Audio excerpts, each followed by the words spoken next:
Hello guys and welcome back. In today's video we're going to be looking at an absolutely astounding game called War of Rights. Now I know this is a different sort of video to the usual ones I do, such as medieval games and that sort of thing. However, I'm looking to expand my horizons and actually take a look at some other games on the market, and hopefully you guys will enjoy that in the near future. Whilst I'm on the subject, I want you to comment in the comments section what kind of games you want me to be doing, as well as medieval games. Just, give me some ideas of what you guys actually want to see, and I respond to pretty much every comment. Now, on with the main subject of this video. If you don't know what War of Rights is already, I'm going to tell you what it is basically. So, War of Rights is a multiplayer game set during the perilous days of the American Civil War in the Maryland campaign of September 1862.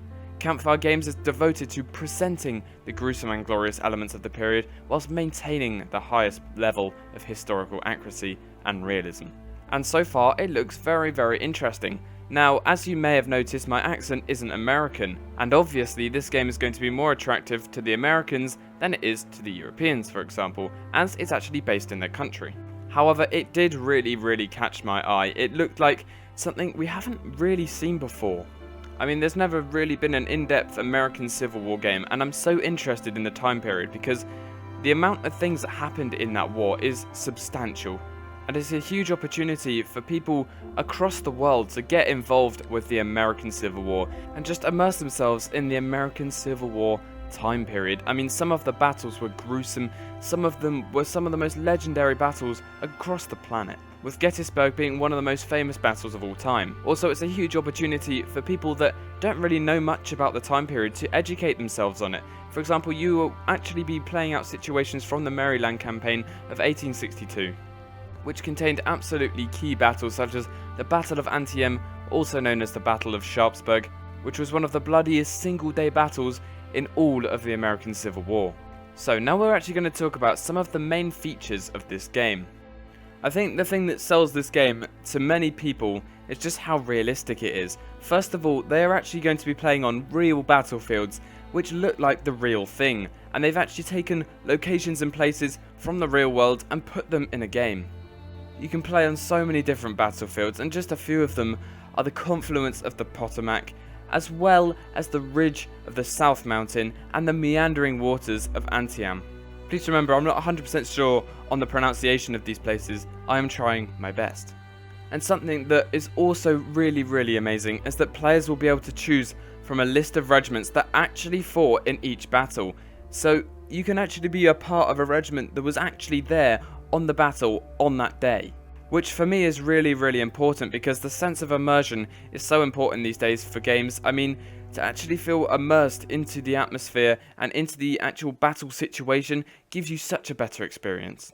And a second thing is that you can play with whatever rank you want to play as. For example, if you want to, play as a lowly private, or if you want to orchestrate the carnage and mayhem as a major general, you can do that.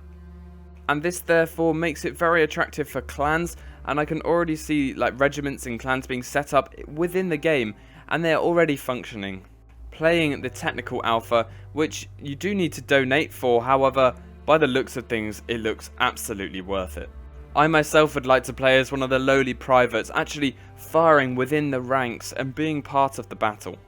And when the game is finally released, I am very interested in actually joining one of these clans and just having one of those experiences that you won't see in many other games. Just because of the intense realism that you've seen obviously in the trailers that I've been showing you and the game footage that I've been showing you, it is just astounding. Whilst I'm on the subject of regiments, on their website they did announce that they're adding a few more regiments into the game. Some examples of these are the 14th Brooklyn, and they have some very nice uniforms. I love the combination of red and blue, and I just like how not everyone's going to be looking the same, and not every regiment looks the same. Some other ones you've got are the 12th South Carolina and the 42nd Pennsylvania, and these guys, the screenshot here just looks really stunning, with the dead bodies on the floor and the Confederate flag flying in the background. I just can't wait to finally jump in and play this game when it's released.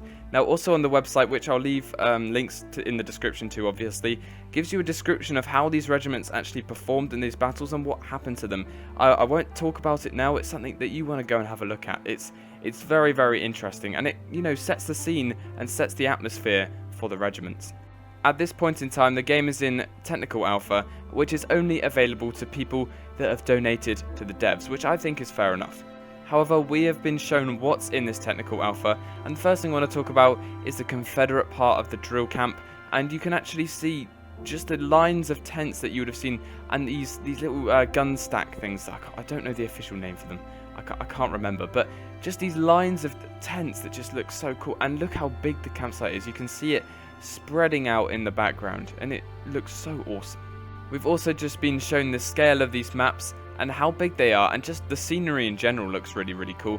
And we also have a day and night cycle, which again adds to the immersion. Imagine having night battles with the flashes when the guns go off and the flashes when the cannons go off.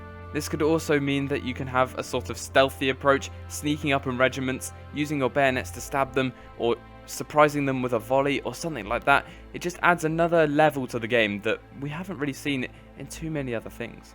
In one of the screenshots, we can see evidence of railway tracks. Now, the potential of trains maybe moving into the battlefield, maybe stopping at some station or something like that, maybe resupplying troops that have run out of ammo, or maybe acting as a form of transport for the soldiers. I mean, we will see how that plays out. Some other features they have in the game is obviously historically accurate weapons. Now, they have Springfield rifles and muskets. For example, the M1842 Springfield, which was at that point in time the cutting edge of technology, and over 275,000 were produced and distributed across America.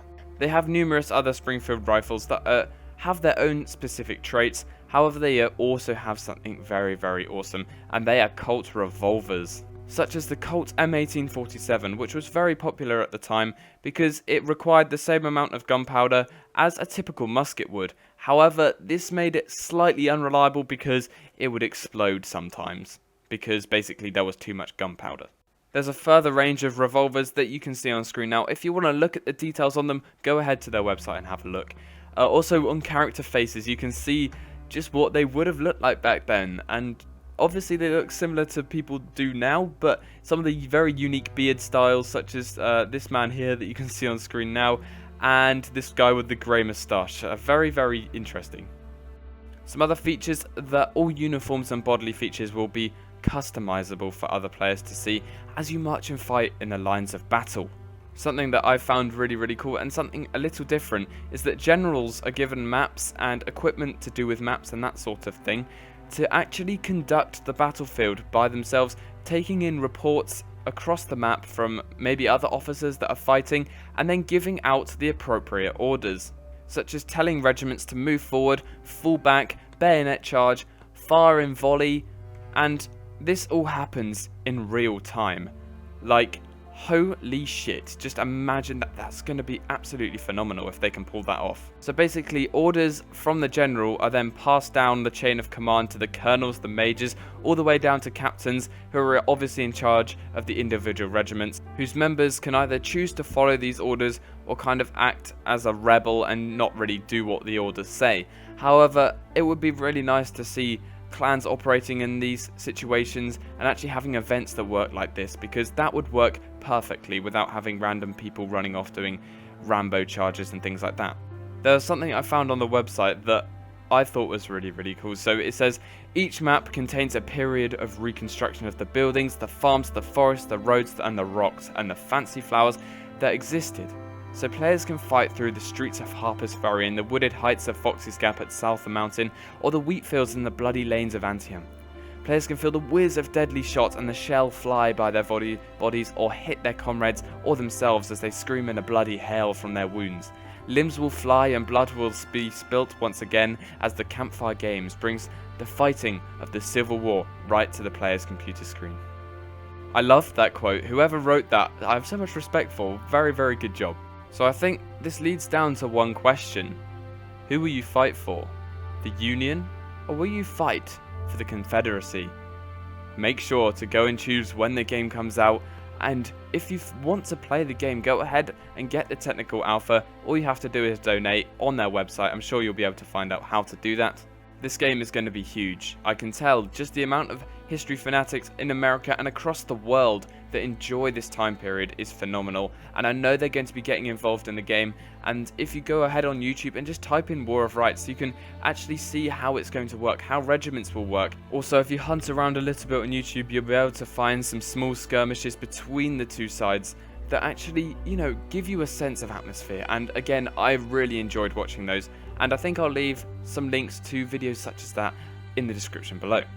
I think that's going to wrap it up today, guys. Thank you so much for watching. It was really fun to make something a little bit different from my usual medieval genre. On the subject of game genres, what do you guys want me to play? Do you want me to do Rust? Do you want me to do Hearts of Iron?